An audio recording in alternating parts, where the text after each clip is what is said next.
படிக்கிறத விட அவங்களுடைய விருப்பங்கள் தான் அதிகமாக அவங்க ஈடுபடுறாங்க. இதுவே ஒரு 25 வருஷத்துக்கு முன்னாடி பசங்களோட நோக்கமே படிக்கணும் அப்படின்னு இருந்தது. அதனால இப்போ இருக்கிற காலகட்ட குழந்தைங்களை தப்புன்னு சொல்லக்கூடாது. அவங்களோட காலங்கள் அந்த மாதிரி அமைஞ்சிருக்கனால தான் இந்த மாதிரி சுச்சுவேஷன்ஸ் வருது. அபிஷேகம் பண்ணும்போது அந்த விநாயகர்கிட்ட அபிஷேகம் பண்ணது மேலேருந்து ஊற்றும் போது அங்கே இருக்கிற ஐயர்கிட்ட சொல்லி அது தனியாக ஒரு பாத்திரத்தில் பிடிச்சிட்டு வீட்டில் வச்சுக்கணும். அம்மா தான் ஒரு பேப்பரில் எடுத்து தன்னோட குழந்தை பேர் எழுதி அவனோட 10ஆவதுல நல்ல மார்க் எடுக்கணும். அப்போ அவங்க மனசில் 500க்கு 400 எடுக்கணும் அப்படின்னு அவங்க கணக்கு இருக்கும். ஏன்னா உள்ளங்கையில் கொடுத்து அது அவங்களோட நாக்கால் நக்கும் போது அந்த நாக்குன்றது தான் சரஸ்வதியோட அம்சம். அதுக்கு தான் என்ன சொல்லுவாங்கன்னா, அந்த காலத்தில் 30-35 வருஷத்துக்கு முன்னாடி ஒரு பொண்ணு கன்சீவாக இருந்தாங்கன்னா அவங்க அம்மா வீட்டுக்கு அனுப்புவாங்க. எதுக்கு அனுப்புகிறாங்கன்னா அவங்க வீட்டில் சந்தோஷமாக வச்சுக்கணும். குழந்தைங்க ஸ்கூலில் படிக்கும் போது அங்கே ஒரு 40-50 பசங்க இருப்பாங்க. அங்க ஒரு டீச்சர் எல்லா பசங்களும் ஒரே மாதிரி ஹேண்டில் பண்ண முடியாது. மறக்காம நம்ம ஆன்மீக உலா யூடியூப் சேனலை லைக் பண்ணுங்க, ஷேர் பண்ணுங்க, சப்ஸ்கிரைப் பண்ணுங்க, பெல் பட்டன் கிளிக் பண்ணுங்க.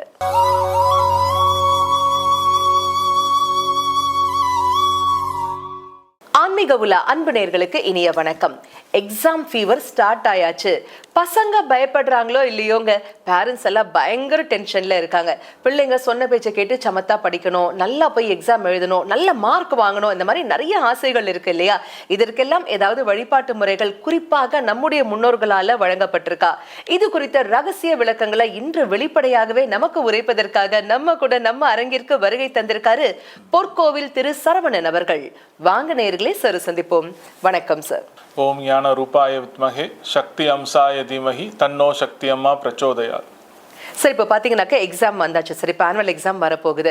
நிறைய பிள்ளைங்க பார்த்தீங்கன்னாக்கா நல்லா தான் படிக்கிறாங்க. ஆனால் எக்ஸாமில் போய் எழுதும் போது அந்த அளவுக்கு அவங்களால செயல்பட முடிய மாட்டேங்குது, மார்க்கும் அதனால வர மாட்டேங்குது. சில பிள்ளைங்க பார்த்தீங்கன்னாக்கா சொன்ன பேச்சு கேட்க மாட்டேன்றாங்க, புக்கை திறக்கவே மாட்டேன்றாங்க, லேப்டாப் மொபைல்னு அது பின்னாடியே போயிட்டு இருக்காங்க. சார், இந்த மாதிரி எக்கச்சக்கமான பிரச்சனைகள் பேரண்ட்ஸை ரொம்பவே பாதிக்குது இல்லைங்களா? இதற்கு ஏதாவது குறிப்பாக வழிபாட்டு முறைகள், தீர்வுகள் நம்முடைய முன்னோர்களால் உங்கள் ஸ்டைலில் சொல்லப்பட்டிருக்கா சார்? மேடம், இன்னைக்கு வரப்போகிற காலகட்டத்தில் பசங்களுக்கு எல்லாருக்குமே படிக்கிறத விட அவங்களுடைய விருப்பங்கள் தான் அதிகமாக அவங்க ஈடுபடுறாங்க. படிப்புன்றது அவங்களுக்கு ரொம்ப ப்ரெஷரைசேஷனாக போயின்னு இருக்கு. இன்றைக்கி இருக்க இந்த கொரோனாக்கு அப்புறம் பசங்களோட படிப்பு பார்த்தோம்னா எல்லாமே ப்ரெஷர். ஏன்னா காம்படிஷன் அதிகமாக இருக்குது. வீட்டுக்கு போனால் வீட்டில் ப்ரெஷர், ஸ்கூல் போனால் ஸ்கூலில் ப்ரெஷர். எல்லாருக்குமே பசங்களை பொறுத்த வரைக்கும் பலவிதமான ஒரு கற்பனை உலகத்தில் இருப்பாங்க, பலவிதமான எண்ணங்களில் இருப்பாங்க. ஆனால் இதுவே ஒரு 25 வருஷத்துக்கு முன்னாடி பசங்களோட நோக்கமே படிக்கணும் அப்படின்னு இருந்தது. இன்றைக்கி எப்போ டெக்னாலஜி வளர ஆரம்பிச்சதோ, குழந்தை வயிற்றில் இருக்கும்போதே ஃபோன் கையில் வந்துடுது. ஏன்னா அம்மாக்கள் எல்லாமே குழந்தை உண்டான கன்சீவான காலகட்டத்திலேருந்து ஃபோன் எடுத்து தான் எல்லாம் பார்த்துட்டு இருக்காங்க. அப்போது இந்த மாதிரி மனநிலைகள் அம்மாக்களே அப்படி பார்க்கும்போது அந்த குழந்தைக்கும் ஃபோனோட எண்ணங்கள் தான் வரும். அப்போ இங்கே ஆரம்பம் எங்கன்னா குழந்தை பிறக்கும் நேரத்திலேயே ஸ்டார்ட் ஆகிடுச்சு. அதனால் இப்போ இருக்கிற காலகட்ட குழந்தைங்களை தப்புன்னு சொல்லக்கூடாது. அவங்களோட காலங்கள் அந்த மாதிரி அமைஞ்சிருக்கனால தான் இந்த மாதிரி சுச்சுவேஷன்ஸ் வருது. அப்போ இப்போ இருக்கிற காலகட்டத்தில் 10th and +2 ஸ்டூடெண்ட்ஸ் எல்லாம் படிக்கிற நேரம் வந்துருச்சு. கண்டினியூஸாக ப்ரெஷர், எல்லாருக்குமே காம்படிஷன் இந்த உலகத்தில் ப்ரெஷரைசேஷன் அதிகமாகிடுச்சு. அப்போ இந்த ப்ரெஷர் அதிகமாக இருக்கனால பசங்களை விட பேரண்ட்ஸுங்களுக்கு ரொம்ப கஷ்டப்படுறாங்க. ஏன்னா அவங்களுக்கு பசங்க அடுத்த காலகட்டத்தில் எந்த மாதிரி சூழ்நிலை வளர போகிறாங்கன்னு ஒரு பயத்தில் தான் பேரண்ட்ஸ் எல்லாமே ஸ்டூடெண்ட்ஸையும் அவங்களோட பசங்களையும் ரொம்ப ரொம்ப ஃபோர்ஸ் பண்ணுறாங்க. இதுக்கு சிம்பிளான வழி வீட்லேயே அவங்க பண்ணலாம். பரிகாரம் அப்படின்றத விட தன்னோட குழந்தைகள் நல்லா படிப்பாங்கன்னு சொல்லிட்டு பேரண்ட்ஸ்க்கு முதல்ல நம்பிக்கை வைங்க. 100% தன்னோட குழந்தைங்க நல்லா படிப்பாங்க, மார்க் எடுப்பாங்க. உங்களோட குழந்தைங்க எந்த அளவுக்கு மார்க் வரணுமோ அந்த குழந்தையோடைய விதி, அதை முதல்ல பேரண்ட்ஸ் அக்செப்ட் பண்ணணும். படிக்கிறதுக்கு முயற்சி பண்ணுறாங்க, அந்த படிப்புக்கு தேவையான சூழ்நிலை எல்லாம் அமையுது. இருந்தாலும் அவங்க மைண்ட் டைவர்ஷன் ஆகும்போது நம்ம தான் முதல்ல அந்த குழந்தைங்களுக்கு எடுத்து சொல்லணும், என்ன படிப்புன்னா என்ன, இதோட வேல்யூ என்னன்னு சொல்லணும். அப்படி தான் அவங்க படிப்படியாக வர முடியும். இதுக்கு வீட்டில் பேரண்ட்ஸ் என்ன பண்ணலான்னா, அவங்க வீட்டிலே ஒரு தேன் பாட்டில் அது எடுத்துகிட்டு போயிட்டு வீட்டு பக்கத்தில் இருக்கிற விநாயகர் கோயிலுக்கு அந்த தேன் பாட்டிலை கொடுத்து அபிஷேகம் பண்ண சொல்லணும். அபிஷேகம் பண்ணும்போது அந்த விநாயகர்கிட்ட அபிஷேகம் பண்ணது மேலேருந்து ஊற்றும் போது அங்கே இருக்கிற ஐயர்கிட்ட சொல்லி அது தனியாக ஒரு பாத்திரத்தில் பிடிச்சிட்டு வீட்டில் வச்சுக்கணும்.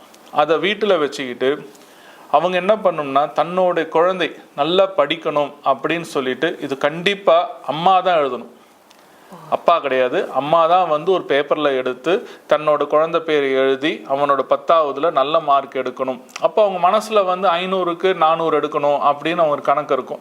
அதையும் எழுதிக்கலாம், என்னோட பையன் வந்து 500க்கு 400 மதிப்பெண் எடுக்கணும் அப்படின்னு சொல்லிட்டு அவங்க மனசார வேண்டிக்கிட்டு இந்த தேனை வந்து அந்த பேப்பர்ல வைக்கணும், மேலே வைக்கணும்.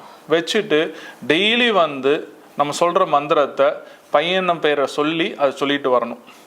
ஓம் கம் ஐம் கம் வாலை கணபதியே நமக. ஓம் கம் ஐம் கம் வாலை கணபதியே நமக. ஓம் கம் ஐம் கம் வாலை கணபதியே நமக. இந்த மந்திரத்தை வந்து அவங்க அந்த தேன் பாட்டிலை பார்த்து முடிஞ்ச அளவுக்கு சொல்லிக்கிட்டே வரணும். அதுக்கப்புறம் அந்த தேனை எடுத்து நைட்டு அந்த குழந்தை படுக்கும்போது கையில் ஊற்றி நக்கி சாப்பிட சொல்லணும். ஸ்பூன்லாம் கொடுக்கூடாது, ஏன்னா உள்ளங்கையில் கொடுத்து அது அவங்களோட நாக்கால் நக்கும் போது அந்த நாக்குன்றது தான் சரஸ்வதியோட அம்சம். அப்போ இந்த தேனுன்றது சரஸ்வதியோட பீஜத்தை தான் வந்து அந்த அம்மா வந்து டெய்லி சாண்ட் பண்ணி கொடுக்குறாங்க. அதனால் இது சாப்பிடும்போது அவங்களுக்கு வந்து தன் குழந்தைகள் என்ன எதிர்பார்ப்போடு இவங்க பிரார்த்தனை பண்ணாங்களோ அந்த அளவுக்கு 100க்கு 100 இல்லைனாலும் கூட ஒரு 80% அவங்க ரீச் ஆகிடுவாங்க. இதனால வந்து குழந்தைங்களுக்கும் சந்தோஷமா இருக்கும், பெற்றோர்களுக்கும் ரொம்ப சந்தோஷமா இருக்கும். பர்டிகுலரா இதை செய்ய வேண்டியது யாருன்னா அம்மா தான் பண்ணணும். ஏன் சார் குறிப்பா அம்மா? ஏன்னா அம்மா தான் வந்து அந்த குழந்தைக்கு இந்த உலகத்துக்கு கொண்டு வந்த காரணமே. அந்த 10 மாசம் சுமந்து அந்த அம்மா தான் வந்து இது பண்ற. அதனால தான் வந்து தொப்புள் கொடிக்கு வந்து என்னைக்குமே வந்து ஒரு பெரிய சக்தி உண்டு. அதனால அம்மா தான் வந்து சந்திரன்.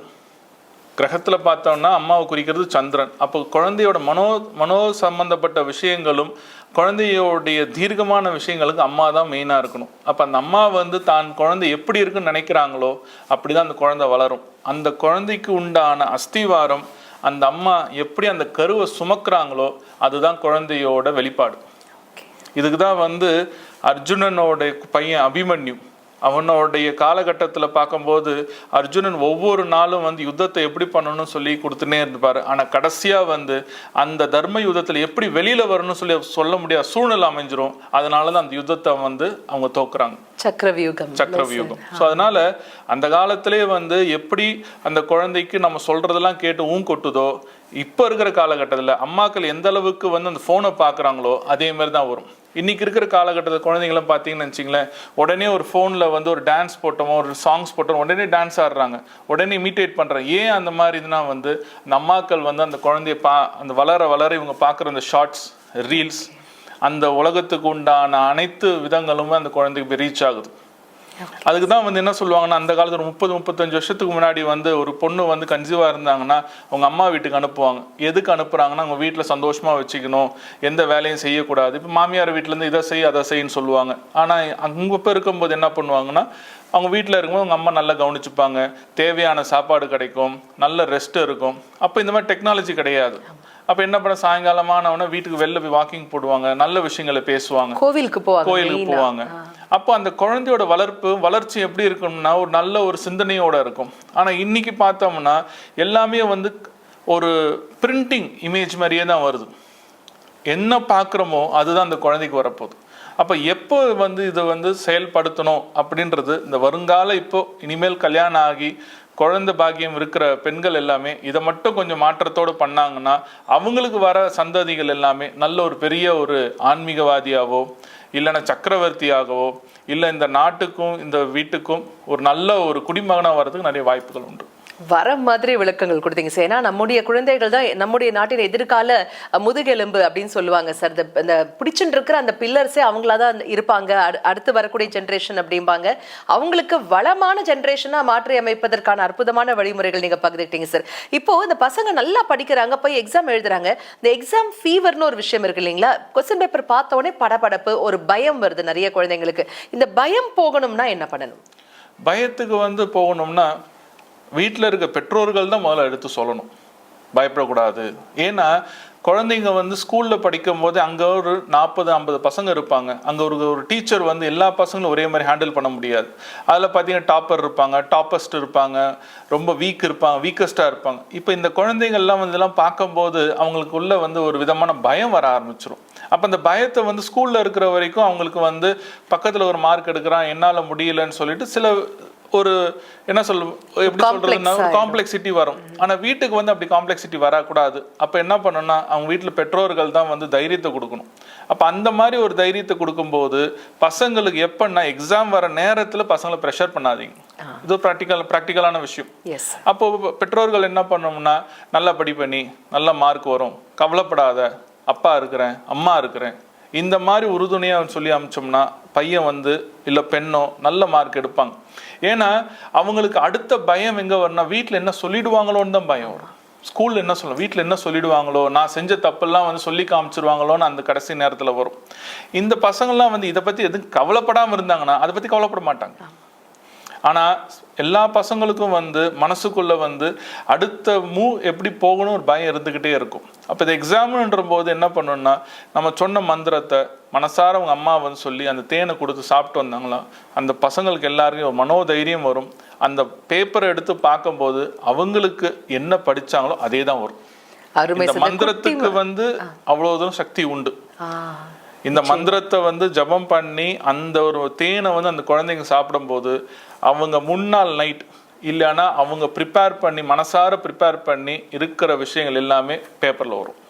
அருமை சார். இந்த குட்டி மனசுக்குள்ள பாத்தீங்கன்னாக்கா அவ்வளவு போராட்டங்கள், அவ்வளவு ஏக்கங்கள், நம்மளால பண்ண முடியலையேங்கிற ஏக்கம் இருக்கு, ஒரு பக்கம் பயம் இருக்குது, எல்லாத்தையும் களையக்கூடிய அற்புதமான வரம் மாதிரி விளக்கங்கள் எங்களுக்காகவே கொடுத்தீங்க சார். குட்டீஸ்க்கு மட்டும் இல்ல பேரண்ட்ஸ்க்கும் இணைந்த ஒரு வரமா தான் இது இருந்தது.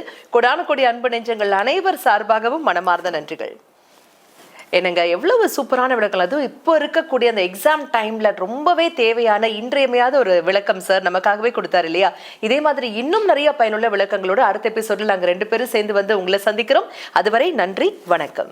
மறக்காம நம்ம ஆன்மீக உலா யூடியூப் சேனலை லைக் பண்ணுங்க, ஷேர் பண்ணுங்க, சப்ஸ்கிரைப் பண்ணுங்க, பெல் பட்டன் கிளிக் பண்ணுங்க.